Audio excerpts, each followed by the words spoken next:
प्रणाम नमस्कार। हम सब छी मैथिली मचान पर और आइ चैत के दुर्गाष्टमी जे छै से के दिन छै।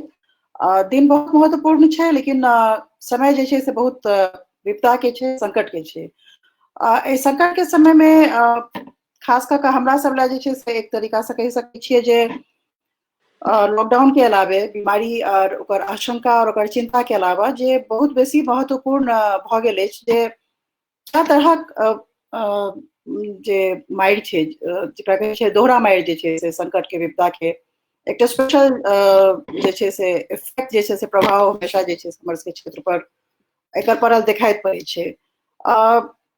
कोरोना एकटा ग्लोबल एकटा वैश्विक तथ्य के तौर पर हमरा सबके सामने आयल है और एमे पूरा विश्व जे छै से चिंता में छै। पूरा विश्व जे छै एकटा स्लो डाउन एकटा बहुत शंका आशंका के अथी से जे छै से त्रस्त छै, जेकरा हम सब कहि सकै छी त्राहिमाम के स्थिति छै। और एहन स्थिति में मैथिली मचान के एकटा हम सब प्रयोग या फिर कहि सकै छी जे अपन समुदाय के संग एंगेजमेंट के लेल हम सब सबके संग जे छै से उपस्थित भेलहुँ हैं। हमरा सबके संग छथि प्रोफेसर महेंद्र ठाकुर, जेएनयू में राजनीति शास्त्र के विद्वान छथि। संगे हमरा सबके संग छथि डॉक्टर प्रवीण झा नॉर्वे सँ, चिकित्सक छथि। कोरोना के जे चिकित्सकीय पहलू छै ओहि पर जे छै से आरो बहुत हुनकर ज्ञान के क्षेत्र बहुत विशद छनि ओहि पर बतेता। यूनिवर्सिटी ऑफ कैलिफोर्निया से छथि हमरा सबके संग प्रोफेसर प्रियरंजन जी, प्रियरंजन झा। अजीत आजाद भाई जे छै से किछु कारण से, किछु टेक्निकल कारण से जे छै से हमरा सबके ज्वाइन कऽ सकला। हुनका जे छै से सरिसब गाम से जे छै से विकी मंडल हमरा सबके संग रहता। संगे जे छै से उपासना धनकर एखन तक ज्वाइन नहीं केलथि है यूएस से। हमरा सबके संग छथि पुष्पमित्र भाई। हमरा लगैया जे बिहार में महामारी के पहिल दौर रही छै। इससे पहले जे छै से बहुत सारा देख चुकल छै, जेकरा कहि सकै त्रासदी के वेव्स जे छै से बिहार देख चुकल है। ओहिमे पुष्पमित्र भाई के एकटा बहुत खास भूमिका रहल छलनि हैं, जहन ओ चमकी बुखार पर जे छै से बहुत सक्रिय भूमिका निभेने छलथि है। अहू मादे जे छै से पुष्पमित्र भाई एकटा निष्पक्ष पत्रकार होय के नाते सेहो जे छै से हुनकर सहभागिता जे छै से एहि समय में हमरा और बहुत सारा एखनो नजर लगातार बनेने रखने छै। पूर्णिया में की हो रहल छै, सहरसा में की भऽ रहल छै, जगह जगह से खबर लऽ रहल छथिन। और सबसे जे छै से एकटा क्रम बनेने छथिन, कियाकि बहुत पैघ एकटा तबका जे छै ओ बिहार के तरफ, जकरा कहि सकै छियै जे बहुत ही त्रासद स्थिति में जे छै से कूच केलकैया। ओहि स्थिति में की हेबाक चाही, केना हेबाक चाही, राजनीतिक तौर पर सेहो ई माहौल जे छै से बहुत गंभीर आ बहुत संकट के लागि रहल है। हमरा सब संग छथि राजनीति शास्त्र के विद्वान प्रोफेसर मनिंद्र ठाकुर। हम स्वागत करै छियनि सर के मैथिली मचान पर। और सबसे पहले जे छै से हम प्रोफेसर ठाकुर से जे छै से कहबनि जे एकर राजनीतिक पक्ष या आयाम जे छै से एकरा अहाँ एकटा महामारी के, कोरोना महामारी के अहाँ एकटा राजनीतिक पक्ष के तौर पर या राजनीतिक विशेषज्ञ के तौर पर एकर राजनीतिक पक्ष केना देख रहल छियै, एकरा केना विश्लेषित करबै? धन्यवाद सविता जी। अखन तऽ राजनीतिक विश्लेषण के समय नहीं छै, लेकिन दूटा गप जे बहुत लोक में डिस्कस भऽ रहलै है। एकटा गप ई छै कि चाइना जानबूझ के एकरा शुरू केलकै है कि थर्ड वर्ल्ड वॉर हम सब देख रहल छियै कि बायोलॉजिकल वॉरफेयर भऽ रहलै है। ई एकटा सवाल बहुत लोग के मन में छै और केसो कयल गेलै है चाइना पर एकरा लेल। बहुत लोग के लागि रहलै है कि चाइना किछु एक्सपेरिमेंट करैत रहे जे लीक भऽ गेलै है, जानबूझ के नहियो केने छै। बहुत गोटा एहिमे डालि रहल छै फेसबुक वगैरह पर कि पूरा प्रोसेस में चाइना के जे कंपनीज छै से कोना गेन केलकै है, चाइना कोना एकर बाद पैघ आर्थिक पावर भऽ के इमर्ज करते, से सब डालि रहलै है। तऽ राजनीतिक तौर पर ई एकटा विश्लेषण के गप छै। एहिमे हमरा एना लागै नहीं है कि एहन कोनो कॉन्स्पिरेसी के तहत ई कयल गेलै है, बट यू नेवर नो। तऽ भऽ सकै छै, एखन एकरा बिल्कुल स्पष्ट नहीं भेलै है। दोसर जे गप भऽ रहलै है कि कोरोना के बाद या कोरोना के दरमियान जे संकट, आर्थिक संकट उत्पन्न भऽ रहलै है, ओकर की राजनीतिक परिणाम निकलतै। आर्थिक संकट केहन हेतै तकरा पर तऽ प्रियरंजन जी गप करता, लेकिन ओकर राजनीतिक की परिणाम हेतै तऽ एहि चीज में तऽ बहुत लोग के देखे में आबि रहलै है कि भारतीय राज्य या पूरा दुनिया के में जे एकटा अथॉरिटेरियन तरह के सरकार इमर्ज करैत रहे ओकर आर स्ट्रेंथ बढ़ सकै छै, कियाकि आर्थिक संकट के दरमियान एहि टाइप के लीडरशिप जे लीडरशिप खूब अपन शक्तिशाली हुए के आभास लोग के दियावे, लोग के शायद पसंद आवे लगते।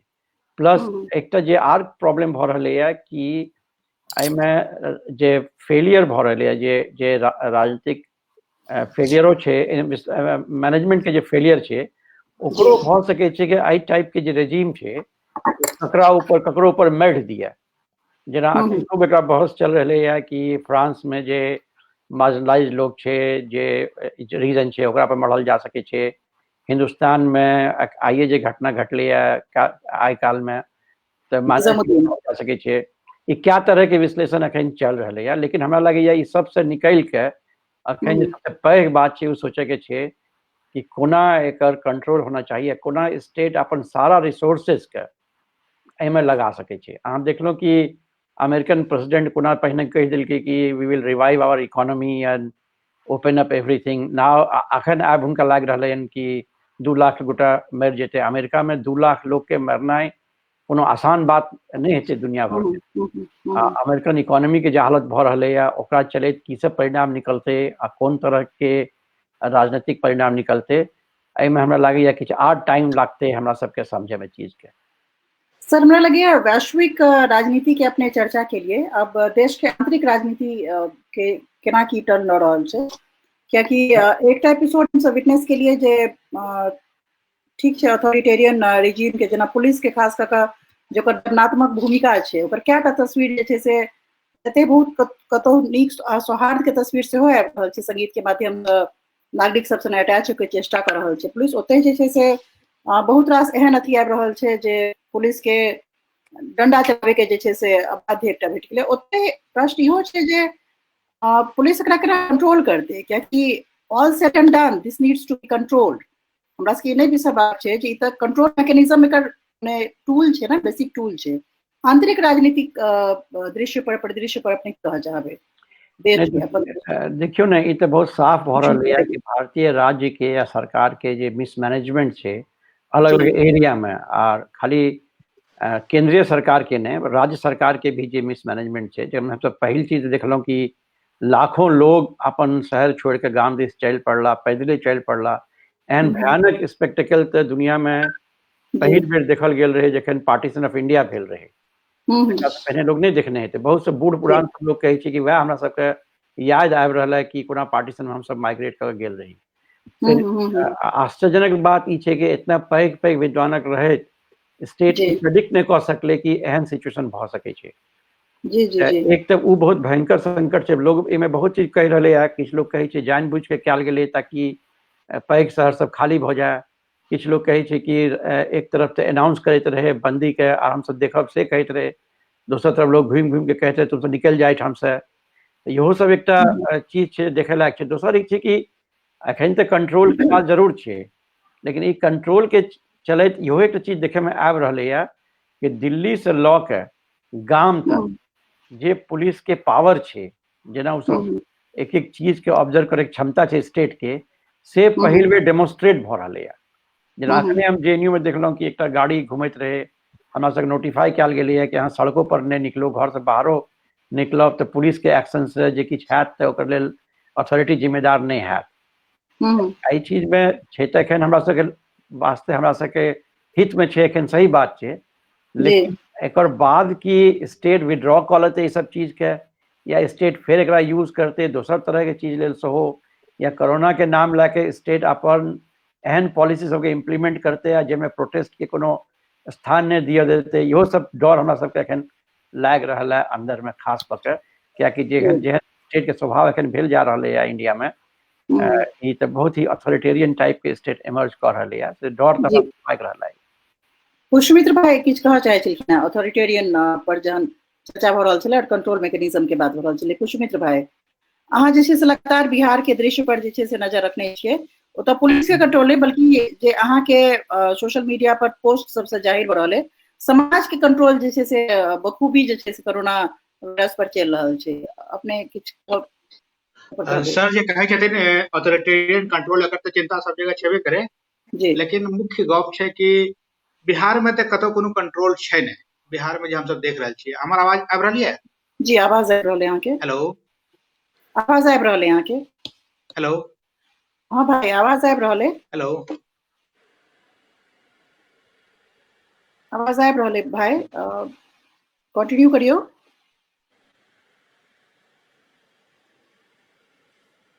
हेलो हाँ भाई हेलो कंटिन्यू करियो, अहाँके आवाज आबि रहल है। हेलो हाँ, हमर आवाज आबि रहल है? हाँ अहाँके आवाज आबि रहल है। हाँ तऽ बिहार में कोनो एहन तरह के एडमिनिस्ट्रेटिव कंट्रोल या पुलिस कंट्रोल हमरा सबके नजर नहीं आबि रहल है, कियाकि बिहार गवर्नमेंट डिसाइड केले रहे कि हर पंचायत में एक आइसोलेशन क्वारंटाइन सेंटर हेतै आ सबके आइसोलेट कयल जेतै। ओकर कतौ व्यवस्था हम सब देख नहीं रहल छियै। लगभग 2 लाख आदमी ई आपदा के बाद बिहार में आयल छै, लेकिन ओकर रहे के ओकर जे अलग रहे समाज से एकर कोनो व्यवस्था नहीं देख रहल छियै। आ सरकार के ओहे तरह के व्यवस्था। हमर आवाज आ रहल है ना? जी जी अहाँके आवाज आबि रहल है, अपने कंटिन्यू हेलो करियो भाई। हाँ जी, आपकी आवाज आ रही है। हाँ सर जे कहे छथिन अथॉरिटेटिव व्यवस्था के, ओकर लक्षण हमरा सबके बिहार में कम से कम जमीन पर नहीं भेट रहल है। जे स्कूल सब छै, ओकर तस्वीर सब अहाँ सब फेसबुक पर देखले हेबै कि दरियो नहीं बिछायल छै, लोग ओने सुतल छै, ओतय कोनो खाय पिए के व्यवस्था नहीं छै, दवाई के हेल्थ के चेकअप के व्यवस्था नहीं छै। जे आदमी के आइसोलेट केला छै घर में, ओकर रेगुलर चेकअप भए रहल छै कि नहीं भए रहल छै, ओकर व्यवस्था नहीं छै।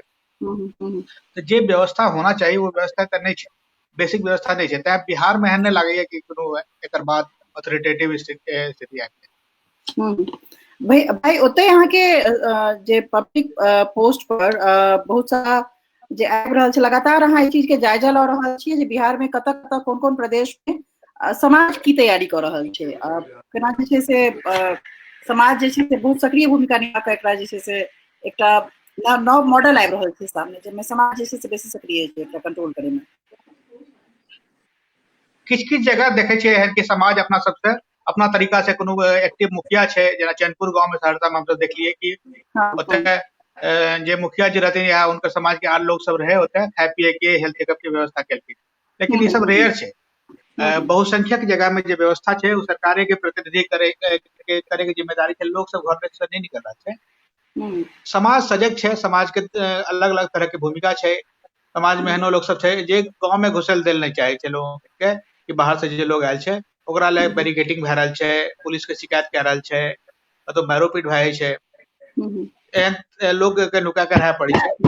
तो एक अलग ढंग के स्थिति छै, हमरा बहुत सब पॉजिटिव जी नॉर्वे से डॉक्टर प्रवीण झा, प्रवीण जी से हम एक सवाल पूछना चाहते हैं जे राज्य की तरफ से जे छै से कोनो कंट्रोल के सीन नहीं देखे में आबि रहल छै, समाज जे छै से थोड़ बहुत चिकित्सकीय प्रबंध कऽ रहल छै, की ई काफी हेतै एकटा डॉक्टर के तौर पर? ए पूरा परिदृश्य के अहाँ केना देख रहल छी, कतऽ जा रहल छै, एग्जिट पॉइंट पर कतऽ हेतै? देखियो एहिमे छै कि तऽ रोग जे छै से दू तरहक कहि सकै छी। एकटा तऽ संक्रामक रोग, एकटा जे संक्रामक नहीं होइ छै। जेना हृदय रोग भेलै तऽ ओहिमे अहाँ अपन जे छै खेनाइ पिनाइ या अपन जीवन शैली बदलि के सुधार कऽ सकै छी। संक्रामक रोग में पूरा पैराडाइम शिफ्ट कहै छियै कि जेना ओहिमे सबसे मुख्य छै जे अहाँ केकरो और नहीं पटबियो। ई छियै, ई सब गाम में बहुत पहिने से जखन अहाँके बड़ी माता, छोटी माता या चिकन पॉक्स सब तहिया से हमरा सबके ई रहल अछि गाम के ई चीज कि जखन केकरो संक्रामक रोग भऽ जाइ छै तऽ हुनका एकटा रूम में बंद कऽ देल जाइ छनि कि किनको आनके नहि पटबथिन। और बेसी ओकर सबके जे मृत्यु दर रहै छै ओ बहुत कम रहै छै। ओहिमे संक्रामक रोग में देखबै हमरा एहिठाम नॉर्वे में 5,000 गोटा, भारत के 5 गुना बेसी, जखन भारत से 200 गुना छोट देश छियै। तऽ पटना जतेटा जनसंख्या छै ताहिमे 5,000 गोटा छै, लेकिन ओहिमे से 4,950 गोटा ठीक छै, 50 गोटा जे छथि तिनकर हालत। संक्रामक रोग में अहाँके घर में डराई के जरूरत नहीं अछि कि कोरोना भऽ जायत तऽ अहाँ मरिए जायब। अहाँके वएह भूमिका अछि जेना अहाँके चिकन पॉक्स या स्मॉल पॉक्स भऽ जाइए तऽ अहाँ एकटा रूम में बंद भऽ जाइ छी। और ई हम बड़ नीक एकटा कथा देखलियै, लखीसराय के एकटा महिला छलखिन हैं जिनका कि एकटा रोगी छलै है कोरोना पॉजिटिव, तिनका संगे ओ छलखिन है मुंगेर में, और हुनका संपर्क भेलनि, ओ रोगी के मृत्यु भऽ गेलै और वो अपन दिस ओ गाम के अशिक्षित महिला छलियै और हुनका अपन दिस से ओ सब से संपर्क काटि लेलनि और हुनकर पूरा परिवार के फिर जांच कयल गेलै, हुनकर पूरा परिवार में सबके निगेटिव एलै, खाली हुनकेटा पॉजिटिव एलनि और ई चीज हुनका एक बेर पहिने ओ गेलखिन डॉक्टर लग तऽ जांच केलकै, ओहिमे निगेटिव एलै, लेकिन तैयो कहलखिन जे नहि भऽ सकैया हमरा भऽ जाय, तऽ तकर बादो संपर्क नहीं रखलखिन और ओ पूरा एक हफ्ता के बाद हुनका लक्षण शुरू भेलनि, तखन हुनकर जे जांच केलकनि पूरा परिवार के, तो कहलखिन हम परिवार से संपर्क बहुत पहिने से छोड़ि देने छी और तही दुआरे केकरो आन के नहीं पटलै। तऽ ई चीज जे छै से बहुत बेसिक चीज छै, एकरा शहरी लोक नहीं बुझै छै, गामक लोक बेसी बुझै छै जे संक्रामक होइत आबि गेलै गाम सबमे।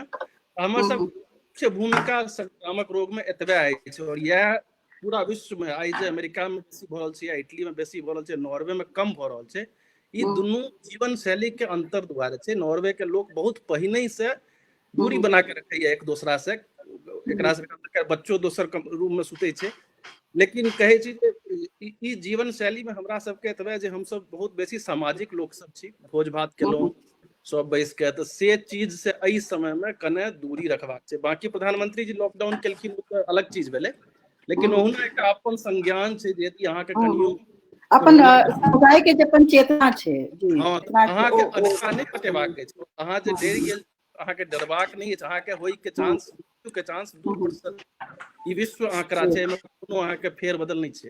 तऽ ऐसे घबराई के नहीं छै, कोरोना हमहूँ जांच करेलहुँ हैं, हमरो कोरोना के लक्षण आयल छलै और हम खूब बढ़िया सबसे गप कऽ रहल छी, तऽ ओहिसे घबराई के नहीं छै, अपन लक्षण अछि तऽ अहाँ जांच कराउ और ओकर बाद निगेटिव आयत या पॉजिटिव आयत, पॉजिटिव आयत तऽ तखनो अहाँ अलग रहू आ निगेटिव आयत तखनो अहाँ कोशिश करियौ अलग रहे के, यदि लक्षण के कनियो अछि तऽ ई मुख्य चीज छै जे मिथिला के सब लोग के समाज में रखबाक छै, मान के चलबाक छै जे अहाँके कोरोना हो सकैया तऽ अपन रहू, अलग रहू।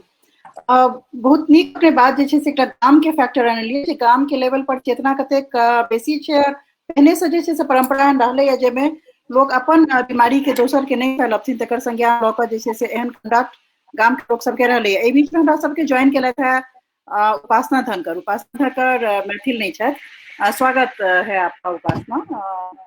उपासना जी छथि लीगल कंसल्टेंट छथि और एकटा सोशल साइंटिस्ट छथि, हिनकर इतिहास पर और पर बहुत नीक पकड़ छनि, ओकर शोधार्थी छथि। संग जे छै से एखन यूएस में हाल में जे छै से माइग्रेट करैत है इंडिया से। पहिल बात तो जे अमेरिका के जे दृश्य छै वो बहुत भयावह छै, एकटा फर्स्ट वर्ल्ड आ थर्ड वर्ल्ड के कंट्री के हमसब अपन दृश्य के भयावहता से जूझ रहल छियै, ओते फर्स्ट वर्ल्ड जे छै से एतेक एकरा से केना डील कऽ पाबि रहल छै। हमसब रंजन जी से एकर आर्थिक पक्ष पर बाद में जे छै से सुनब। सबसे पहले उपासना आपसे ये प्रश्न कि दो मुख्य बातें आप हमारे साथ शेयर करें। आप अभी अमेरिका गई हैं और वहाँ पे ये पैंडेमिक फैला, एक तरीके से जो वहाँ का फेयर फैक्टर है, क्योंकि इसकी साइकोलॉजी भी बहुत बड़ी है, एक फ्रेश माइग्रेंट के तौर पे जो अमेरिकन सीन है उसको आप कैसे देख पा रही हैं, या उसका असर जो है वो माइग्रेंट्स पे कैसे पड़ रहा है? एक अच्छी चीज़ जो मुझे समझ में आती है यहाँ पे कि एक आपको जब पता होता है कि आपको नहीं पता, तो आप चीज़ों को सुनते ज़्यादा हैं और आप उनको समझने को तैयार हैं। तो भारत में इस समय जैसे हम जानते हैं कि जितनी सरकार कोशिश कर रही है लोगों तक जाने की, लोग उसे सुन रहे हैं, समझ रहे हैं, कुछ गलत समझ रहे होंगे पर कम से कम कोशिश है समझ के अपने बचाव के लिए। यहाँ मुझको अमेरिका में बिल्कुल एक विपरीत स्थिति नजर आती है, जहाँ पे कई लोग इस चीज को समझ ही नहीं पा रहे हैं कि आंकड़े इतने बढ़ते जा रहे हैं, ना सिर्फ एक्टिव केसेस के, ना सिर्फ उन केसेस के जिनको हम जानते हैं कि चेक हुए हैं, पॉजिटिव है, जहाँ पे ये मान लिया गया कि वो है, मृत्यु दर भी बढ़ रहा है। पर उसके बाद भी यहाँ पे कंप्लीट लॉकडाउन नहीं आया। जब तक पूर्ण लॉकडाउन नहीं आया है लोग उस चीज को समझ नहीं पा रहे हैं। तो एक जो चीज हम अक्सर सोचते हैं कि एक समाज में एक भाषा के हम उसे लेकर जाते हैं, वो भाषा जब तक उसके अपने कल्चर में समाहित नहीं है। अभी प्रवीण ने बहुत अच्छी बात कही कि हमारे यहाँ पे गांव में लोग जानता है कि कुछ बीमारी छूत से फैलती है, कुछ संक्रमण होता है, उन्हें अलग रखना चाहिए। तो ये बातें जिस स्तर पर हम लोग जानते हैं, मतलब गांव में उस चीज को लोग जानते हैं, चाहे वो पैंडेमिक शब्द को ना जानते हो, चाहे वो वायरस शब्द का अर्थ ना जानते हो, चाहे उन्होंने साइंस की वो किताब ना पढ़ी हो जहाँ पे आरएनए मॉलिक्यूल्स किस तरीके से बढ़ते हैं, उनको नहीं जानते, पर वो ये जानते हैं बीमारी किस तरीके से फैलती है और उसके बचाव के लिए लोग सजग है। ये एक बहुत अच्छी चीज मुझे लगता है कि इस समय हिंदुस्तान के ग्रामीण क्षेत्रों के लिए जो अच्छी चीज है। कई बार हम कहते हैं कि किसी चीज के अंदर अति में आप जाने लगते हैं तो आप कई आपकी बेसिक चीजें छूट जाती है। तो यहाँ पे बेसिक चीजों को बांध के चल रहे हैं, वो अच्छी चीज है। दूसरी बहुत जो एक समस्या मेरे को समझ में आती है कि दो तरह की बातें चल रही हैं। एक है कि बीमारी, उसका असर इंसानों के जीवन पर क्या हो रहा है, कितने लोग बीमार हो रहे हैं, क्षति कितनी हो सकती है, मृत्यु दर कितना हो सकता है। एक दूसरा ही पूरा जो वक्तव्य चल रहा है वो चल रहा है इकोनॉमी को लेकर कि अर्थव्यवस्था कैसी रहेगी, नौकरियां कैसी रहेंगी, इसका असर बंद करने से क्या कम होगा या नहीं होगा। एक लॉन्ग टर्म पर्सपेक्टिव, एक दूर जो वो सोच रहे हैं। मेरा पर्सनली ये मानना है, मेरे को लगता है कि इस समय बहुत 10 साल 15 साल 20 साल के बारे में आप ना सोचकर इस समय इस स्थिति को बनाए रखना जरूरी है। सबसे पहले हम ये नहीं जानते कि एक बिना बुजुर्गों की दुनिया कैसे हो सकती है। आधा तो वो ज्ञान वहीं पे खत्म हो जाएगा आपका, आप आगे लेकर क्या चलोगे, राइट। दूसरी चीज ये है कि नौकरी पेशा सर्वाइवल के आगे की बात है। आज के दिन में सरकार खाने पीने का इंतजाम कर रही है, लोग सजग होकर, समाज सजग होकर काम कर रहा है। अमेरिका में मैं भी देख रही हूँ मैं कि कुछ लोग जो फिलैंथ्रोपी जिसे हम कहते हैं कि एक जनमानस के लिए आपकी एक रुचि है उसके लिए काम करने की, या फिर एक किसी भी संकट को समाधान करने की, तो उसके लिए दोनों ही तरह के काम हो रहे हैं। एक जो जरूरी है, रोटी है, आपका समाज, आपका खाना पीना चलता रहे, राइट। एक दूसरी साइड पर एक मानसिक स्थिति सही रहे आपकी, आप कहीं बहुत ज्यादा गुस्से में ना आ जाए। इसमें मुझे खेदजनक बात लगती है कि इस समय बीमारी और उसके ऊपर फोकस ना करके कई जगहों पर लगभग सभी देशों के अंदर, भारत के अंदर कहीं पे हम इसको कम्युनल बना रहे हैं, अमेरिका में कहीं हम इसे पॉलिटिकल बना रहे हैं, रिपब्लिकन वर्सेस डेमोक्रेटिक डिबेट यहाँ पे चल रही है। तो मेरे को लगता है कि कहीं ना कहीं वो चीजें, आप जब अंदर रहेंगे आप उन चीजों पे बात करेंगे। मीडिया आपके घर में अब जितना कल था उससे ज्यादा है, राइट। तो इस समय आपको एक कोशिश ये भी करनी चाहिए कि आप अपने सामाजिक संबंधों के जरिए लगातार आम स्थिति पे ध्यान रखिए। आप खुद ये भी देखिए कि कौन सी न्यूज आप जल्दी एक्सेप्ट कर जा रहे हैं, राइट। किसके ऊपर आप रिसर्च कर रहे हैं, किस में रिसर्च के बाद आप खुद जान पा रहे हैं कि उस दोनों ही चीजें गलत हैं, बीच का शायद सत्य कहीं बीच में है। तो ये आपको जो समय दे रहा है वो मतलब आपका कहना है उपासना की हमारी जो सजगता है या हमारी जो दिलचस्पी है वो मीडिया के रिपोर्टिंग को कहीं ना कहीं शेप करेगी, या वो जिस एजेंडा के साथ चल रही है उसका एजेंडा हम शेप कर सकते हैं। मतलब सिर्फ नागरिक के हाथ में है कि वो मीडिया की इस पे नजर रखे और उसको शेप करे उसको। बिल्कुल, मेरे को लगता है जितना रिएक्टिविटी, जितना जल्दी से हम किसी भी खबर के ऊपर कूद के उसके ऊपर रिएक्ट करने लग रहे हैं, उससे बेहतर होगा कि हम उसी एनर्जी के साथ इसके सॉल्यूशंस को ढूंढने की तरफ लग जाएं। ये एक बहुत अच्छा समय है उन लोगों को विचार करने के लिए जो एनर्जी के साथ हैं, जो कोई काम करना चाहते हैं, सोशल पार्टिसिपेशन करना चाहते हैं, समाज के अंदर काम करना चाहते हैं, पर उनको ये देखना पड़ेगा कि जो वो कर रहे हैं वो कहाँ तक सकारात्मक जा रहा है और कहाँ पे वो बिल्कुल ही मतलब ना उनके अच्छे के लिए है ना समाज के अच्छे के लिए है। तो ये अभी आप एक दिन नहीं सोचेंगे, 5 दिन नहीं सोचेंगे, 10वें दिन 15वें दिन आप पक्का सोचेंगे, सोचना ही पड़ेगा। नहीं, आपने बहुत अच्छी बात कही। इसके जो लीगल जो इम्प्लीकेशंस हैं, हम बाद में आपके पास आएंगे उपासना उन बिंदुओं पर आपसे बात करने के लिए। हमारे साथ हैं university of California Se professor Priyaranjan Jha. Unfortunately उनका वीडियो मेरे ख्याल से कुछ प्रॉब्लम है, कुछ टेक्निकल इशू है, वीडियो काम नहीं कर रहा है, तो हम लोग प्रोफेसर प्रियरंजन से बात कर सकेंगे, उनसे प्रश्न पूछ सकेंगे और उनका पर्सपेक्टिव जो है खास करके इस समय काफी जरूरी है जानना। प्रोफेसर प्रियरंजन, अपने के स्वागत है मैथिली मचान पर। प्रणाम सर। प्रश्न हमने ये जना उपासना कहली यार उन्हीं हमरा सबके संग जे छे से जे आर्थिक पक्ष छे ओकर कोरोना एकटा खाली शारीरिक या सामाजिक या एकटा स्वास्थ्य संबंधी प्रॉब्लम नहीं छे, जोकर सबसे बेसी जे सबसे बेसी ओकरा भयावहता जे प्रदान कर रहल छै या विकराल बना रहल छै ओ ओकर आर्थिक पक्ष से हो छै। ओकर विषय में जे छै से खास करके एकटा थर्ड वर्ल्ड कंट्री ला जेकटा भारत एहन थर्ड वर्ल्ड कंट्री छै एकर आगू केना देख रहल छियै, एकर आर्थिक परिदृश्य के अपने केना देख रहल छियै? धन्यवाद। हमर बात सुनाई दे रहल अछि अहाँ सबके? जी, अपने के आवाज आबि रहल है। अच्छा, तो हम कोरोना के साथ साथ मैथिली में से हमारा ई संघर्ष है। पहला बेर जिंदगी में पब्लिक में मैथिली में बाजि रहल छी, कोशिश करबै। कोरोना से आर्थिक संकट जबरदस्त आबि रहल छै दुनिया भर में मंदी हेतै, कते जादे एकर असर हेतै से केकरो पता नहीं छै। या तऽ एते बड़का शॉक जे हम सब कहै छी जकरा इकोनॉमिक्स में, ओते बड़का शॉक पहले नहीं एलिया। ऐसा करीब जे हेतै भऽ सकै छै 1918 में जे स्पेनिश फ्लू आयल रहे दुनिया भर में, जेमे छै जे 5 से 10 करोड़ लोग के मृत्यु भऽ गेल रहे, तो वह एते बड़का शॉक रहे। ऐसा पहले वही टाइप के कोरोना छै। अब कते लोग के एमे मृत्यु हेतै और की ओवरऑल इम्पैक्ट ओकर हेतै, ओकर अनुमान लगेनाइ अखन मुश्किल छै। या तऽ अखन इहो पता छै जे कते लोग के मृत्यु हेतै। जेना अमेरिका में एकटा स्टडी आयल रहे पहले लंदन से, ओहिमे कहै छलै जे अगर किछु नहीं करबै अहाँ तऽ 22 लाख लोग मरि सकै छै। और लेकिन किछु करबै थोड़े बहुत 11 लाख, और बहुत ज्यादा अगर रेस्ट्रिक्शन लगेबै तहन अहाँ जे छै 2-3 लाख पर आबि सकै छी। तऽ अखन जे प्रोजेक्शन सब छै, बहुत सारा एस्टिमेट जे 1 से 2 लाख तक लोग अमेरिका में मरि सकै छै। तो लॉकडाउन जे भऽ गेलैए, लॉकडाउन तऽ पूरा नहीं भेलैए अमेरिका में इंडिया जकाँ, लेकिन अलग अलग राज्य जे छै अलग अलग अपन केलथि है लेवल ऑफ लॉकडाउन डिफरेंट छै। हमरा सबके कैलिफोर्निया में 2 वीक से पहले से करीब कहै छै शेल्टर इन प्लेस, मतलब कि अपन घर में रहू, खाली जे एसेंशियल सर्विस छै ओहि में अहाँ अगर काज करै छी तहन अहाँ घर से बाहर निकलू अपन काज के लेल। अदरवाइज अहाँ ग्रोसरी जा सकै छी, दवाई के दुकान जा सकै छी, या वॉक के लेल बाहर निकल सकै छी।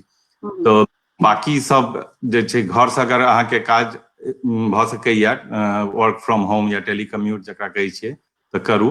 अदरवाइज अहाँके अगर एसेंशियल काज नहीं है जॉब, तऽ अहाँ नहीं करू। तो ओकर जे छै से बहुत ज्यादा इम्पैक्ट पड़ते इकोनॉमी पर। और तो ओवरऑल उत्पादन कम हेतै जरूर इकोनॉमी में, लेकिन ओकरा साथ साथ बेरोजगारी सेहो बढ़तै। बट ओकर असर जे छै सब पर समान नहीं हेतै। जेना हम जे छी प्रोफेसर छी, तो हम काल्हि से हमरा सबके नया क्वार्टर चालू भऽ गेल, तो हम सब पढ़ा छी रिमोटली। हमरा सबके कोनो डिस्ट्रप्शन नहीं छै, मतलब वीडियो कॉन्फ्रेंस के थ्रू हम पढ़ा रहल छियै विद्यार्थियों के, कोनो सीखे में ज्यादा दिक्कत नहीं छै। टेक्नोलॉजी के कारण कऽ सकै छी। 20 साल पहले भेल रहितै तऽ ई संभव नहीं रहे, लेकिन आब संभव छै।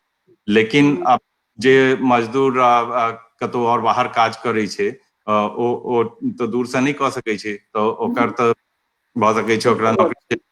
सबसे बेसी जे सफर कऽ रहल छै सेक्टर सब छै वो टूरिज्म और जेना होटल भेल, रेस्टोरेंट भेल, तो एहि सब में जे लोग काज करै छै तो हुनकर सबके बहुत नौकरी खत्म भऽ गेल छनि, तो ओ सब बेरोजगार भऽ छै। तो उनका सबके सरकार के तरफ से किछु मदद भेट रहल छै, ओ पास भेलैया मेजर। और तो वह छै जे एकरा इकोनॉमी सब कहै छै जे एकटा पार्ट ऑफ द इकोनॉमी के मेडिकल इंड्यूस्ड कोमा में डाल देल गेल छै अखन। ओ इकोनॉमी शटडाउन भऽ गेलै। रंजन जी एकटा प्रश्न है सर, जे कहलिए जे सरकार जे छै से फिर वह अनुदान वाला मोड में जेते, जिनका के लॉस भऽ रहल छै, या जिनका आर कोनो मीन्स नहीं छन रहे के, हुनका जे छै से सरकारी मदद करतन। ई सरकारी मदद वाला इकोनॉमी जे छै, जकरा हम सब कहै छी अनुदान वाला इकोनॉमी जे छै से कतेक दूर तक जा सकै छै? फर्स्ट वर्ल्ड जे हमर सबके एकटा समझ बनै छै, जहन फर्स्ट वर्ल्ड कंट्रीज के लिए सर्वाइव केनाइ या सस्टेन केनाइ एक किस्म के इकोनॉमिक मॉडल संभव नहीं है, तो थर्ड वर्ल्ड के लिए कतेक संभव है, कतेक दूर तक चल जेतै? तो थर्ड वर्ल्ड के लिए बहुत बड़का चैलेंज छै, और इंडिया के लेल बहुत बड़का चैलेंज छै, और वो एक्सपेरिमेंट सेहो छै। किया तऽ अखन तक जे कोरोना के असर भेलैया वो सबटा विकसित देश सब में, चाइना सेहो 4 गुना ज्यादा विकसित छै, और ताइवान, सिंगापुर, कोरिया, ओकरा बाद यूरोप में जे भेलै स्पेन, फ्रांस, इटली और अमेरिका सब बहुत विकसित देश छै। तो ओहि देश सब में पूरा सिस्टम बनल छै, जखन मंदी आबै छै तो सरकार के रोल बढ़ जाय छै, सरकार जे छै वो बेरोजगारी भत्ता बढ़ा दै छै, डायरेक्ट कैश ट्रांसफर क सकै छै। अमेरिका में जेना डिसाइड भेलै या $1200 के चेक भेजल जेतै, जे लोग के सालाना इनकम $1,00,000 से कम छै सबके $1200 के चेक भेजल जेतै तुरंत। तो ओ सब सिस्टम एठाम छै जे तुरंत कैल जा सकै छै, क्या तो सब टैक्स फाइल करै छै तो खट से ट्रांसफर भ जेतै। तो इंडिया के बहुत बड़का चैलेंज एहि दुआरे छै जे कोनो एग्जाम्पल नहीं छै इंडिया के पास जे ओहि लेवल के विकास वाला कोनो देश कोरोना के अखन तक केने होय। एकटा साउथ अफ्रीका छै जे कनी कम विकसित छै, ओ इंडिया के लेकिन 4 दिन बाद ओ अनाउंस केलकै या लॉकडाउन, तो ओहिठाम केना से अखन पता नहीं छै। लेकिन इंडिया के लेल वह बड़का चैलेंज छै जे अगर नहीं किछ करू तो मृत्यु के संख्या बहुत ज्यादा भ सकै छै, और लेकिन अगर लॉकडाउन करबै तो ओकर आर्थिक कीमत अहाँ के चुकाबऽ पड़त। तो ई दुनू में बैलेंस केना कैल जाय ई बहुत मुश्किल छै, और एकर की उत्तर छै जे 3 सप्ताह के लॉकडाउन ठीक छलै कि नहीं एकर उत्तर देनाइ बहुत मुश्किल छै। किया तो वो कॉस्ट बेनिफिट एनालिसिस जखन लगबै तो अहाँ के ओ एहि सवाल के उत्तर दिअ पड़त जे एक आदमी के जीवन के कते कीमत देबाक चाही, ओ मुश्किल प्रश्न छै। तो ताहि दुआरे एकटा प्रश्न अपने से प्रोफेसर प्रियरंजन जे अहाँ के लगेया जे हालांकि बहुत क्रूएल प्रश्न प्रतीत भ सकै छै एखन के परिदृश्य में, अगर एहन स्थिति आवे जे जे फर्स्ट वर्ल्ड कंट्री छथिन हुनका पास फिजिकल लेबर के तो नहीं, हुनकर मैन्युफैक्चरिंग जे छै से मोस्टली जे छै से विभाजित छन, थर्ड वर्ल्ड कंट्रीज एकटा अपॉर्चुनिटी के तौर पर देख सकै छै कि कियाकि एकर अपनो कहलिए आर देखबा में सेहो आबि रहल छै जे एकरा पास जे ह्यूमन लॉस हेतै ओ कम हेतै, जे पॉपुलेशन छै ओकर एकटा स्ट्रेंथ बनल रह जेतै। तो ई एकटा मैन्युफैक्चरिंग हब या सेगमेंट एकर जे छै से माने फर्स्ट वर्ल्ड कंट्री के प्रोवाइडर जे छै प्रोवाइड जे छै से बेसी माने फर्स्ट वर्ल्ड के डिपेंडेंस बढ़ जेतै थर्ड वर्ल्ड पर, एहन किछ देख सकै छियै कि एकरा डिपेंडेंस तो ऑलरेडी छै बहुत ज्यादा, किया तो मैन्युफैक्चरिंग जे छै से फर्स्ट वर्ल्ड में अब बहुत कम लोग के एम्प्लॉय करे छै, और ओकर जीडीपी के सेहो बहुत छोट हिस्सा छै मैन्युफैक्चरिंग।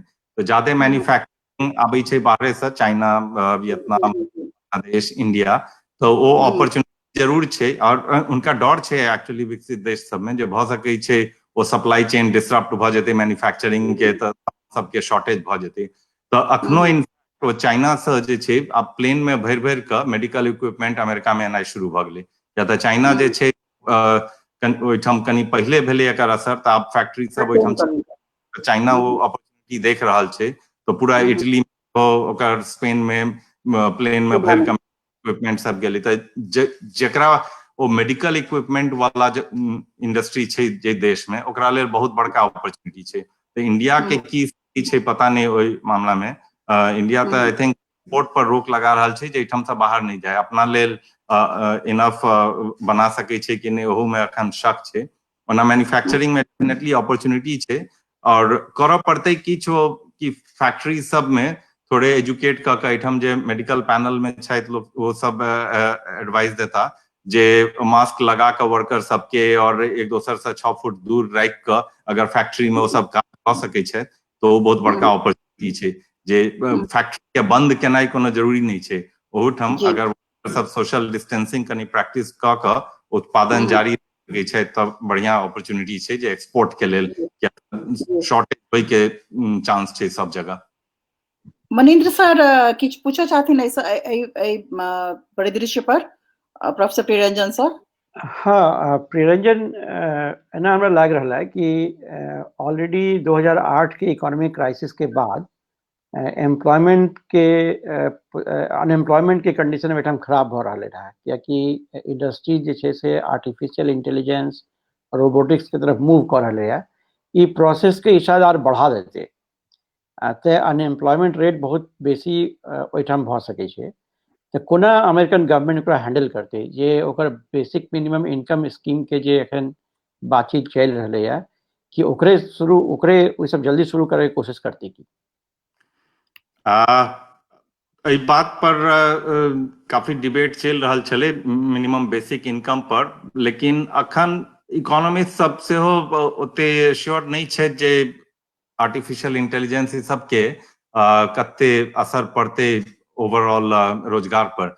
या तऽ ई जे कोरोना हिट केलकै ओहिसँ पहिले अमेरिका में अनएम्प्लॉयमेंट रेट जे छै से 3.5% रहे, ओ पूरा एते लो कते साल से नहीं भेल छलै। तो एहन बात नहीं छै जे आर्टिफिशियल इंटेलिजेंस अखन बहुत ज्यादा जॉब के खत्म कर रहल छै। किया तऽ एक तरफ आर्टिफिशियल इंटेलिजेंस से किछु जॉब खत्म हेतै, लेकिन दोसर तरफ इहो बात छै जे बहुत ज्यादा जॉब जनरेट होय के चांस छै हेल्थ केयर सेक्टर में। किया तऽ पॉपुलेशन जे बहुत एज कर रहल छै अमेरिका में और सब विकसित देश में, तो ओहि में जे छै हेल्थ केयर में नर्सिंग के लेल हॉस्पिटले में आके बहुत ज्यादा जरूरत छै हॉस्पिटल में नर्स और डॉक्टर के, और खासकर जेरियाट्रिक्स टाइप के प्रोफेशन में। और ओकरा बाद घर में जे छै से बूढ़ आदमी के केयर करे ला। क्या तऽ एहिठाम इहो छै ने जे लोग साथ में नहीं रहे छै, एक बेर बच्चा एडल्ट भ गेल तऽ अपन घर से निकलि गेल, तो ज्वाइंट फैमिली वाला सिस्टम नहीं छै।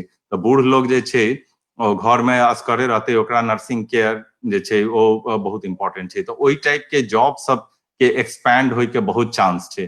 तो हेल्थ केयर सेक्टर में, ओकरा बाद एजुकेशन में से अहाँ जे छै एक्सपैंड क सकै छियै। किया तऽ अखनो जे छै से 30% से ज्यादा लोग नहीं जाइ छै यूनिवर्सिटी बहुत विकसित देश में सेहो, तो बहुत ज्यादा एजुकेशन नहीं छै। अहाँके जे जॉब सब रहत वह आर्टिफिशियल इंटेलिजेंस और रोबोट वाला हाईटेक जॉब सब, तो ओहिके लेल अहाँके बेसिक वर्क फोर्स चाही जे यूनिवर्सिटी एजुकेटेड ई सब रहे। तो हेल्थ केयर और एजुकेशन ई दूटा चीज में जे छै से जॉब के बहुत ग्रोथ के चांस छै। तो ताहि दुआरे अखन इकोनॉमिस्ट सब श्योर नहीं छै जे बहुत ज्यादा जॉब खत्म हेतै आर्टिफिशियल इंटेलिजेंस एटलीस्ट अगला किछु 5-10 साल 15 साल में। ओना बेसिक इनकम बात चलि रहल छै।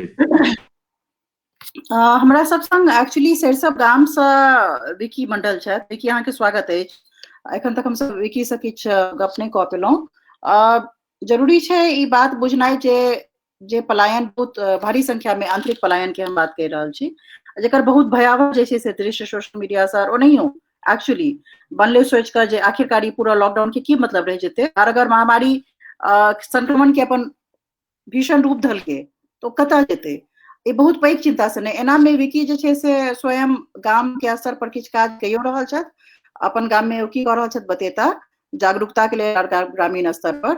और बाहर से आवे वाला लोग सबके केना गाम केना एक्सेप्ट कऽ पाबि रहल छै, नहीं कऽ पाबि रहल छै, की परिदृश्य छै, एकर विषय में बताओ विकी। विकी, क्या आवाज नहीं आबि रहल है?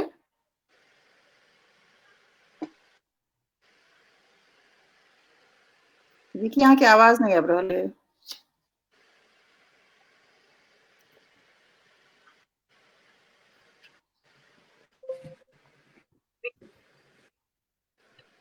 तब तक हम सब पुष्पमित्र भाई से जे से गप करै छियनि। विकी के किछु ऑडियो प्रॉब्लम छनि। विकी, आवाज आबि रहल है? पुष्पमित्र भाई से हम सब तक जे छै से जाने के चेष्टा करबनि।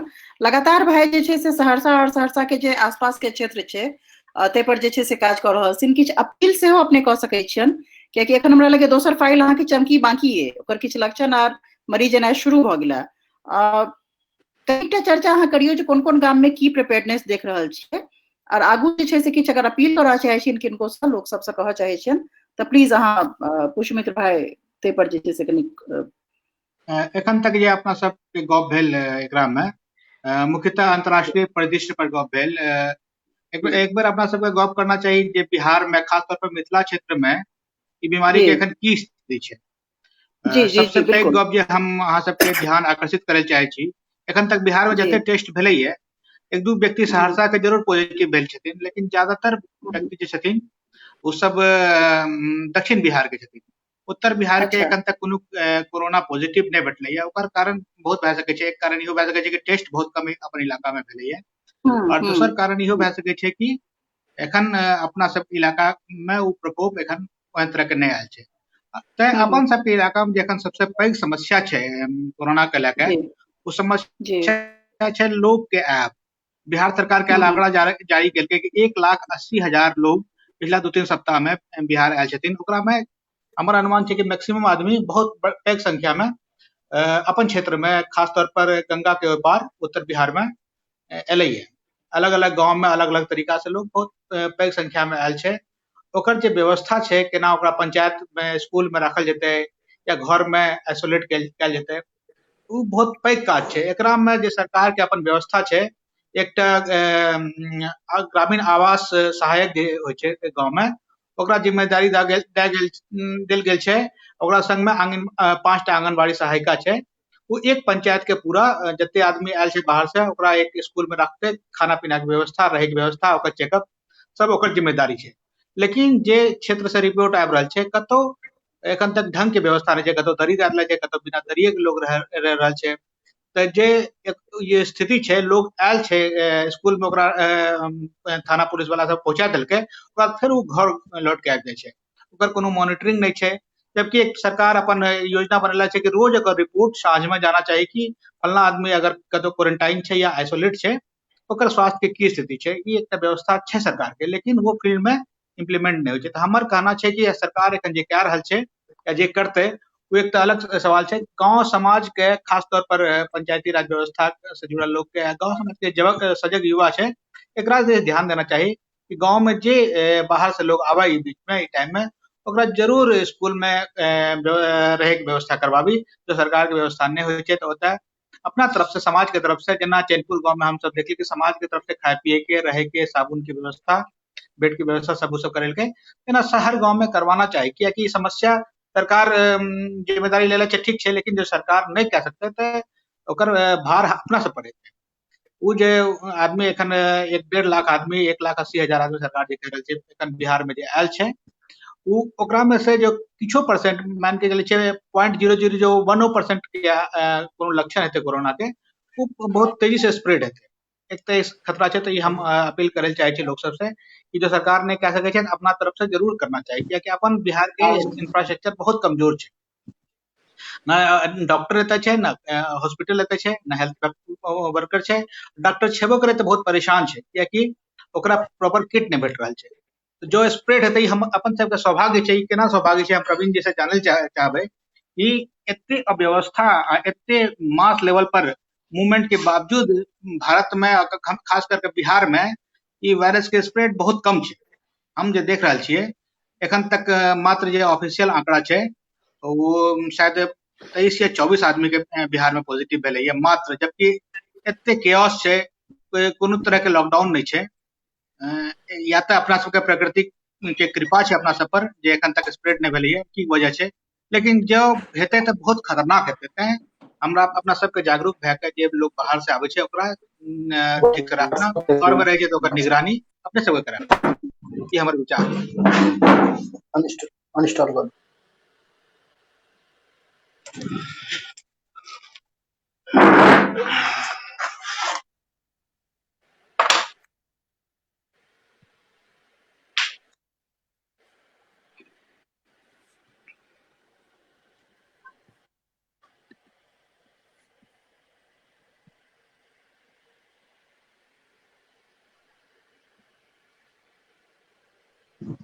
लागे छै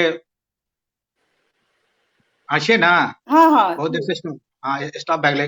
हाँ किछ प्रॉब्लम। प्रवीण जी से पूछल जाए कि किया बिहार में एखन तक एते केओस के बावजूद संक्रमण कम छै, ई कोनो पॉजिटिव साइंस छै कि की स्थिति छै? एहिमे हम एकटा गप कहब जे कोरोना जे एलै से या तऽ चीन से एलै, पहिल जे राउंड एलै अहाँके जनवरी में सबसे पहिल केस जे भेटलै तऽ ओ तऽ चीन से एलै। तकर बाद जे सेकेंड राउंड एलै है से घूमि के अहाँके मिडिल ईस्ट से, यानी ईरान और सऊदी ई सबके एरिया से, चाहे यूरोप से जे कोई एला तिनका दिस से एलै।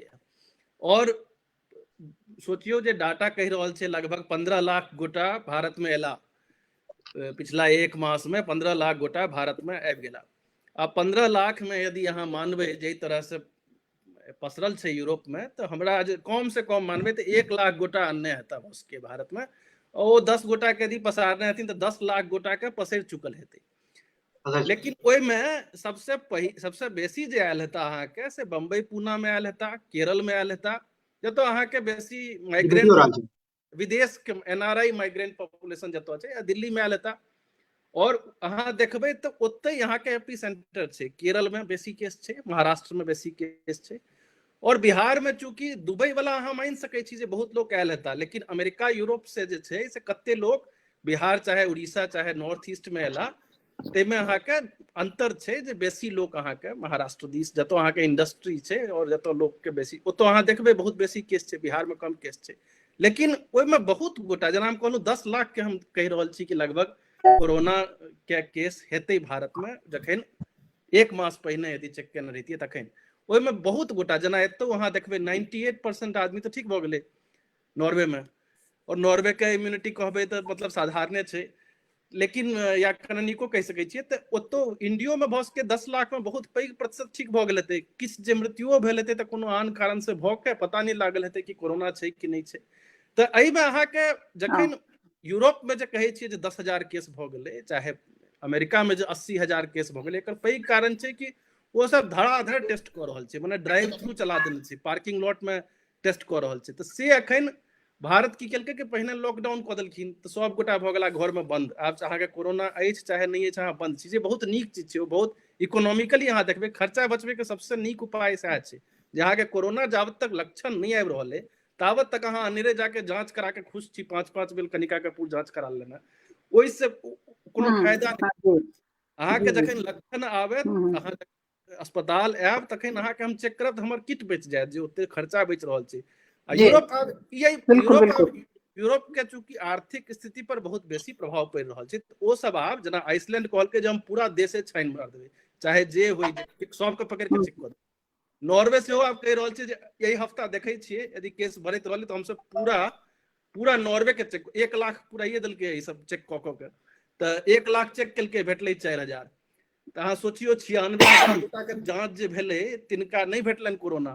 इंडिया में अहाँके एना नहीं कऽ सकै छी, हमसब 1 बिलियन लोग छियै, 1 बिलियन टेस्ट जे छै, या पहले 1 मिलियनो टेस्ट यदि कहबै, 10,000 टेस्ट जो कहबै सेहो अहाँके इंडिया में से बेसी भऽ गेलै, 40-50,000 टेस्ट भऽ गेलै।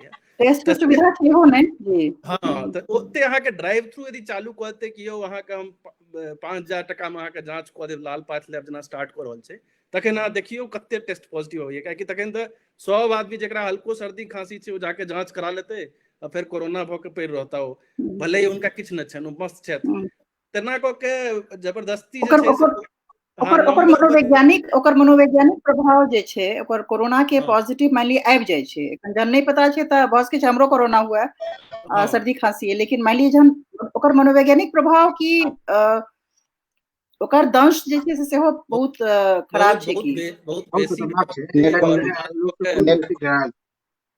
WHO के जे डायरेक्टर जनरल छथिन से कहि देलखिन है कि हम सब दूटा चीज ले रहल छियै, एकटा पेंडेमिक और दोसर इन्फोडेमिक, यानी सब लोग एकटा बीमारी से बहुत बेसी डरि रहल छै। यदि अहाँ सूरत के प्लेग से कंपेयर करबै जे जते लोग मरि रहल छलै, ओहि हिसाब से मृत्यु भारत में नहीं भऽ रहल छै। इम्यूनिटी तऽ दुनू में छलै है, लेकिन ओते दमे नहीं छै जे अहाँके सबके मारि सकै। एतुक्का जे 28 गोटा मरला है तिनकर औसत आयु छनि 85 साल। तो 85 साल के आदमी जिनका की आन बहुत बीमारी छनि, हुनका यदि सर्दी खांसी कने डिस्ट्रेस बेसी भऽ जेतनि यदि सांस लै में, तऽ हुनका ओहुना जे छै से खराब भऽ जेतनि, वेंटिलेटर पर जेता और हुनका मृत्यु भऽ जेतनि। लेकिन जे आदमी नॉर्मल सर्दी खांसी जकरा भऽ रहल छै और हुनका कोरोना छनि, तो ओ सब आब प्रिंस चार्ल्स के 90% चांस छै जे किछु नहीं हेतनि, या टॉम हैंक्स 60 साल से ऊपर छै तो खूब बढ़िया कोरोना छलनि और खूब बढ़िया चला है। हमरा सब 300 डॉक्टर छै जकरा की कोरोना पॉजिटिव एलै है और सब ठीक। तऽ से ओते डराई के गप नहीं। इन्फोडेमिक जे कहै छै जे हमरा सब मरि जाएब एक बेर, पूरा एकटा कोनो आर्टिकल पढ़लिए कि भारत में मच्छर जैसे लोग मरेंगे, तो वो एकटा उपमाए खराब छै अपने आप में। हाँ, बहुत पैघ एकटा डरावना थी। प्रवीण जी अपने से व्यूअर किछ प्रश्न पूछ रहल छथि। एकटा जे दर्शक छथि हमरा सबसे ने, हुनकर प्रश्न छनि अहाँ से।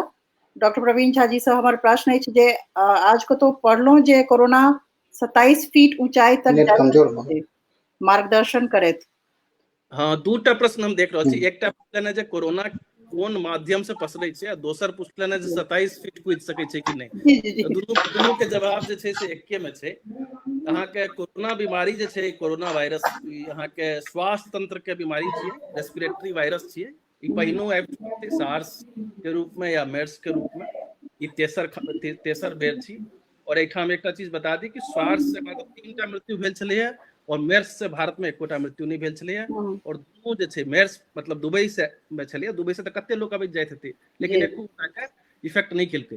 तो एकरो जे छै कोरोना तेसर बीमारी आयल है हमरा सबके तही तंत्र। स्वास्थ्य तंत्र मतलब हम सब जे ने एहिठाम हम फेर जीवन शैली आनब, हमर सबके जे रहैया ऐंठ उफौत वाला चीज, कि सब गोटा अपन अपन थारी भिन्न कऽ लिअ। कियाकि होय की छै जे अहाँके स्वास्थ्य तंत्र मतलब नाक से चाहे मुंह से, ई दूटा चीज हमर सबके जैसे कि सांस के निकलैया या आँखियों से, जखन अहाँके सिक्रीशंस जे अबै छै ओ ओतऽ से निकललै, आब निकलि के ओ हवा में गेलै, हवा से खसलै अहाँके कोनो चीज पर। तऽ ओ कोन चीज पर खसैया ताहि पर आब लोक आब थ्योरी पर कागज पर खसतै 3 घंटा रहतै, या पीतर पर खसतै तऽ कने कम रहतै, लेकिन आब कतौ खसलै, ओ कोनो चीज पर खसि पड़लै। तऽ आब अहाँके ओ चीज जे छै जकरा जे गोटा ओहि चीज के छूता तिनका हुनका पसरै के चांस भऽ जेतनि। आब तही में छै कि अहाँ छिकलिए केकरो पर, आब मिथिला में लोक खसै छै तऽ पूरा आवाज होइ छै, से हमर सबके आदत अछि तेहन कि ओ हमर सबके हैबिट अछि जे तही तरह से होइ छै। से आब जे छै से देखल जाय कि अहाँ 27 फीट तक उछालि सकै छी, अहाँ में कैपेसिटी अछि कि अहाँ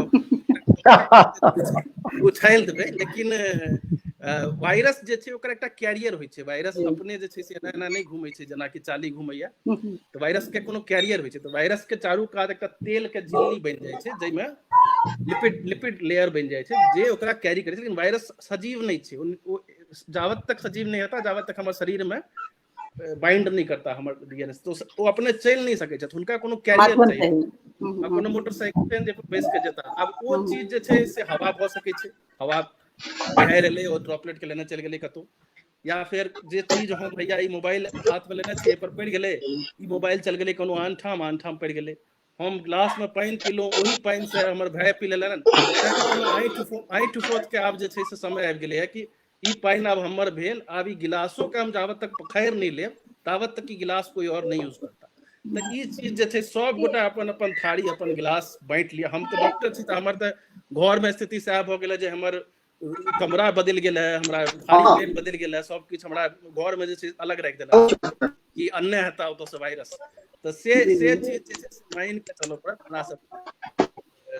ओते डराय के गप नहीं छै कि जेना आब कोई साइंटिस्ट ताकि देतै कि ठीके 27 फीट पर भेटलै एकटा वायरस जे ओतऽ कोई नहि छलैया, चल गेलै, लेकिन ओकर कोनो कैरियर हेतै, ओकर जे छै से पानि होय, एयर होय, या कोनो फोमाइट कहै छियै, कोनो लकड़ी चाहे कागज चाहे कोनो चीज पर उड़ि के चलबै, तऽ से चीज रहै छै। जी विकी अहाँ के आवाज आबि रहल है, विकी के ऑडियो काज कऽ रहल छै ना विकी? उपासना आप हैं हमारे साथ? उपासना विकी अहाँ के आवाज आबि रहल है, ऑडियो अहाँ के सही आप काज कऽ रहल है? विकी आवाज आबि रहल है अहाँ के? उपासना आप हमारे साथ बनी हुई हैं। हाँ जी। आपसे खास करके एक प्रश्न था, जिस तरीके से सुप्रीम कोर्ट ने कॉग्निजेंस लिया है इस मामले का, और उसने केंद्र सरकार से एक प्रश्न पूछा है कि इतने सारे प्रवासी आखिरकार रोड पर कैसे जमा हो गए, और उनके लिए क्या व्यवस्था जो है वो केंद्र सरकार की तरफ से रही। ये केंद्र और राज्य सरकार दोनों का ही प्रश्न हो सकता है।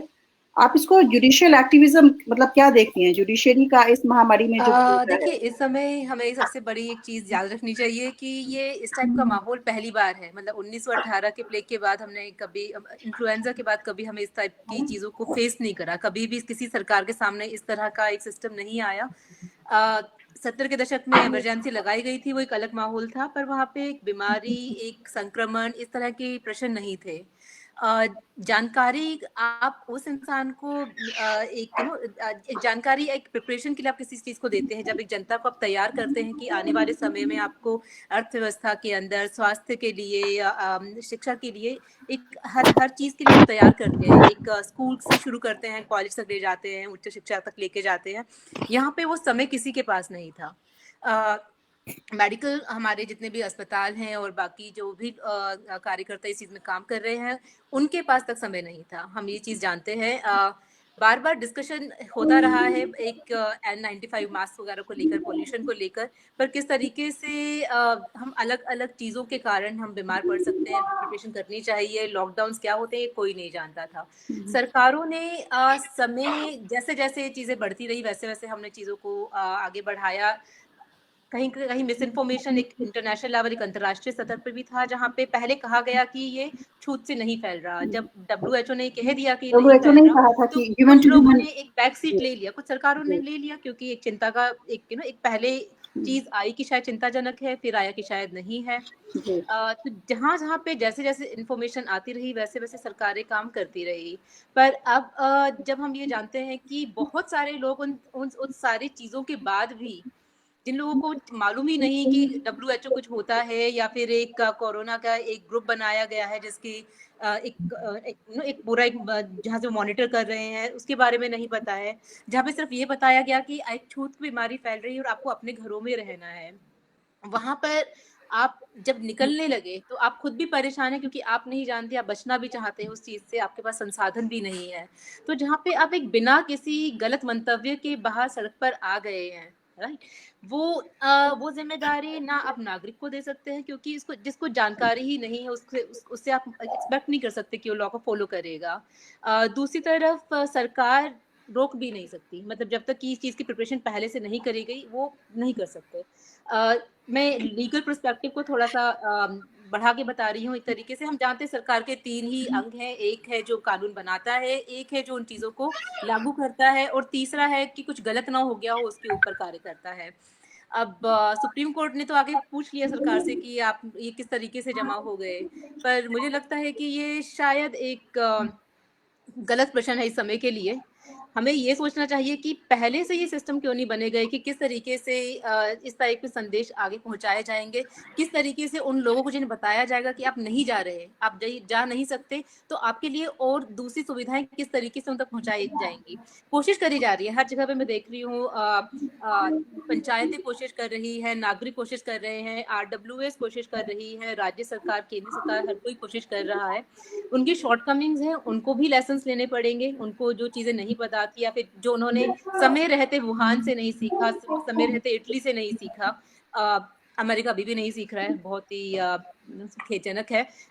जो नहीं सीख रहा, अब हम वहां पर हम उनको जिम्मेदारी, जहाँ पे चीजें क्लियर है हम जान सकते हैं। भारत ने नहीं, ये प्रश्न आपसे लीगल इम्प्लीकेशंस की बात मैं इसलिए कह रही हूँ, ये जुडिशियल इसकी जो साइड है इस महामारी का, ये इसलिए अब मैं ये कह रही हूँ सरकार इसको फोर्स ही नहीं कर पाई। सरकार की जिम्मेदारी को जहाँ तक फिक्स अप करने की बात आती है, ये सिर्फ वहां पे कोर्ट को इसका कॉग्निजेंस, सुओ मोटो कॉग्निजेंस लेना पड़ रहा है। और पता नहीं किस डेटा के साथ खेल पे केंद्र ने ये साबित भी कर दिया कि कोई भी आज रोड पे नहीं है।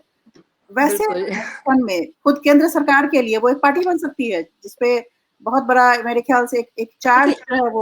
हाँ सविता, एक बात जो लगातार डिस्कस करी जा रही है वो ये भी है कि चाइना एक कम्युनिस्ट स्टेट था, इसलिए अपने नागरिकों को बहुत जल्दी कंट्रोल कर पाया, जबकि डेमोक्रेसीज में ये नहीं हो पा रहा, जनतंत्र में ये नहीं हो पा रहा, क्योंकि यहाँ पे लोगों के अपने अधिकारों के साथ बाहर जाना, ये सब टाइप की चीजें ज्यादा एक, और जब समझ नहीं है कि पैंडेमिक कहाँ से कहाँ पहुंच रहा है, साथ ही एक ये मन का वहम है कि हमें नहीं होगा, एक बहुत बड़ा वहम है कि हम यंग है, हमें नहीं होगा।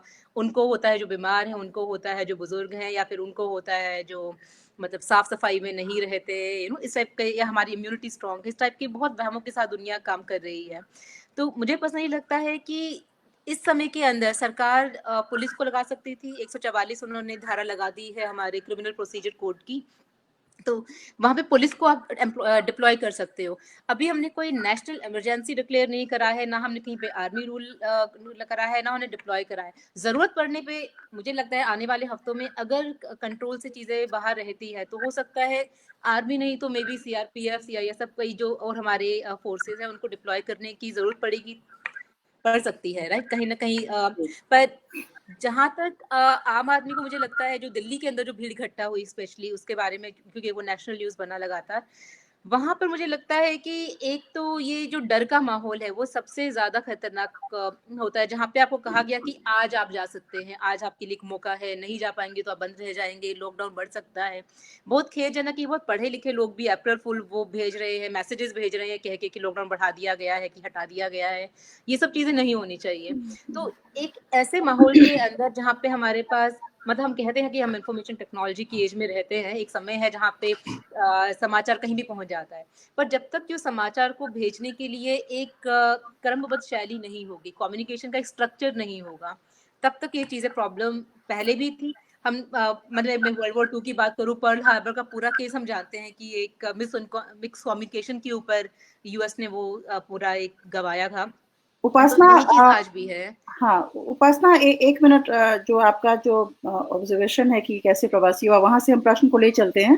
प्रोफेसर प्रियरंजन झा से ये प्रश्न है कि लोग पूछ रहे हैं, खास करके व्यूअर का ये प्रश्न है कि मिथिला की इकोनॉमी पर इसका क्या प्रभाव पड़ेगा। सबसे पहले तो मिथिला इकोनॉमी एज सच कोई एक सेपरेट फिनोमेनन है, उसके विषय में आप थोड़ा सा मेरे ख्याल से कहेंगे, या फिर क्या प्रभाव पड़ेगा आप इसको एज एन इकोनॉमिस्ट, एक अर्थशास्त्री के तौर पर यहाँ आंकड़ा केना देख पाए रहल छियै प्रोफेसर झा। तो लॉकडाउन या सोशल डिस्टेंसिंग ई सब जे होइ छै ओकर कोन देश के और या कोन क्षेत्र के इकोनॉमी पर कते असर पड़ते, ई एहि पर निर्भर करे छै कि ओई जगह पर कते काज जे छै लोग रिमोटली क सकैया। हम जे छै जेना अमेरिका में, न्यूयॉर्क सब में लोग मेन ओइठम का काज छै बैंक, इंश्योरेंस, ई सब फाइनेंशियल सर्विस, तो ई सब काज जे छै से घर से आराम से भ सकै छै। तो घर तो ओइ दुआरे अमेरिका में इंडिया के कंपैरिजन में इकोनॉमिक इम्पैक्ट कम पड़ते, लेकिन इंडिया में अहाँ के ज्यादा मैन्युफैक्चरिंग अछि और एग्रीकल्चर छै और सर्विस जे छै हो तो ओ दूर से करे वाला सर्विस बेसी नहीं छै, ओ मिथिला के लेल सेहो सही है। तो क्या अहाँ के ओ दुकान में जाय पड़त कोनो चीज अपन सर्विसिंग करबै ला, मरम्मत करबै ला, या ओई टाइप के सर्विस सब छै जतऽ अहाँ के फेस टू फेस कांटेक्ट चाहिए। तो ओई कारण से ओकर असर जे छै इंडिया में इन जनरल और मिथिला ई सब में ज्यादा पड़ते विकसित देश के तुलना में। और दुष्प्रभाव जैसे हाँ एकटा बात 30 सेकंड में ऐड करऽ चाहे छी, अखन तक ई बात नहीं उठलिए, भ सकै छै डॉक्टर के क्षेत्र छै, लेकिन हम कहऽ चाहे छी दर्शक सबके लेल जे अहाँ अपन कोरोना से बचै के लेल दूटा चीज कम से कम करू। एकटा जे छै जे जखन घर से बाहर निकलू तो सब मास्क पहिर के निकलू। अगर सब लोग मास्क पहिर के बाहर निकलता तो पता नहीं जे केकरा कोरोना छै नहीं, जाबे टेस्ट होई छै ताबे तक बहुत देर भ चुकल छै, लेकिन ओइसे पहले वो जत्ते बेर खांसता छींकता वो हवा में निकाले छथिन अपन वायरस के। तो अगर सब लोग मास्क पहिरने रहता तो वो निकलते ही नहीं बाहर केकरो। और दोसर बात जे छै जे साबुन से हाथ धोए के आदत बनाओ, जे जखनो बाहर निकललो कोनो चीज छूलो, कोनो दरवाजा के हैंडल छूलो, कोनो चीज छूलो तो ओकरा बाद तुरंत जे छै साबुन से हाथ धो।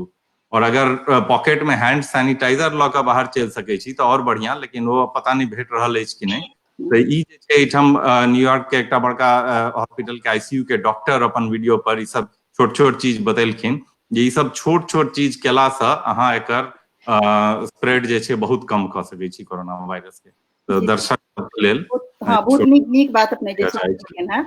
विकी अहाँ के आवाज आबि रहल है? जी मैडम, हमार आवाज पहुंच रहल है? हाँ, सरिसब में अहाँ सब किछ जागरूकता अभियान एकर इर्द गिर्द चलेलिए अपन गाम में, जी, पर विषय में किछ बताओ।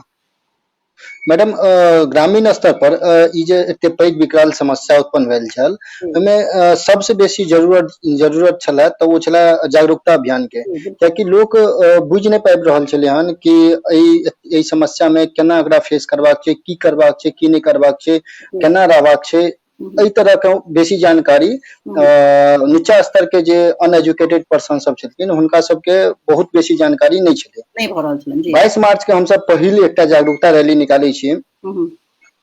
हेलो हाँ आवाज आबि रहल है, कहू विकी। हेलो आवाज आबि रहल है यहाँ की विकी। बीच में हम प्रवीण जी के अगर आवाज आबि रहल छनि हम हुनका से पूछे चाहबनि जे प्रवीण जी की जहन मास्क के उपलब्धता नहीं रहे तऽ की कपड़ा से, सूती कपड़ा से जेना ओढ़नी छै, साड़ी छै, ई की एकटा इफेक्टिव मास्क के काज कऽ सकै छै? हेलो प्रवीण जी, विकी के आवाज नहीं आबि रहल छनि। प्रवीण जी हम ग्रामीण क्षेत्र के खास कऽ के ख्याल रखते।